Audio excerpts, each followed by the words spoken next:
Back to back 2 monthsలోనే 2 movies వస్తున్నాయి, 2 months గ్యాప్తోనే. ఎలా expect చేస్తున్నారు ఆఫ్టర్ ఈ టైం తర్వాత? పొలిటికల్ పరంగా సక్సెస్ కొట్టారు, మూవీతో ఇది కంబ్యాక్ అని చెప్పొచ్చా? అన్నా కింగ్ ఎక్కడైనా కింగే ఫస్ట్ ఆఫ్ ఆల్. అది ఆంధ్ర, తెలంగాణ, తమిళనాడు ఎక్కడైనా సరే కింగ్, ఎక్కడున్నా కింగే, ఆల్ ఓవర్ ఇండియా. సొంత డబ్బులు చేసి ఖర్చు పెట్టినాడు ఎవడున్నాడు అన్నా? ఎవడున్నాడు చెప్పు? ట్రోల్ చేసే వాళ్ళు అన్నావా? నిజం క్యాస్ట్ ఇవన్నీ పక్కన పెట్టేసి నిజంగా క్యారెక్టర్ చూసి అప్పుడు ట్రోల్ చేయమనన్నా. అంటే సీజీ వర్క్ ఎట్లా ఎక్స్పెక్ట్ చేస్తున్నారు? ఆల్రెడీ డైరెక్టర్ క్రిష్ గారు ఫస్ట్ డైరెక్ట్ చేశారు మూవీ, తర్వాత జ్యోతి కృష్ణ గారు హ్యాండిల్ చేస్తూ ఆయన డైరెక్షన్లో వెళ్తుంది. ఎట్లా ఎక్స్పెక్ట్ చేస్తున్నారు ఓవరాల్గా సీజీ వర్క్? కానీ మూవీ ఎక్స్పెక్టేషన్, మీ ఎక్స్పెక్టేషన్ ఎట్లా ఉంది? అంటే అప్పట్లో కరోనా అని సమ్ పొలిటికల్ వల్ల కొన్ని గ్యాప్స్ వచ్చినాయి, ఓకే, బట్ అవన్నీ పక్కన పెట్టాను. ఇప్పుడు ఏంటంటే మా కళ్యాణ్ బాబు రాజకీయాల్లోకి వచ్చాడు, ఫుల్ టైం చేస్తున్నారు.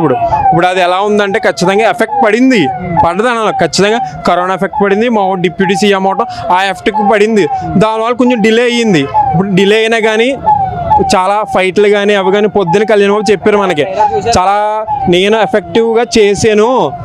ఒక half an hour fight scene ఉంటుందంట.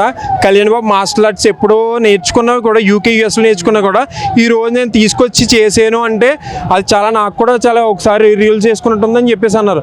అదే చాలా బాగుంటుంది అనుకుంటున్నాం బ్రో. టీజర్ గ్లిమ్స్ వచ్చింది దానికన్నా ట్రయల్ వచ్చింది, ఎక్స్పెక్టేషన్ నెక్స్ట్ లెవెల్ వెళ్ళిపోయింది అందరికి వచ్చిన వాళ్ళతో. మీకు ఎట్లా అనిపిస్తుంది మూవీ ఫస్ట్ డే కలెక్షన్? ఎంత అనుకుంటున్నారు వచ్చింది?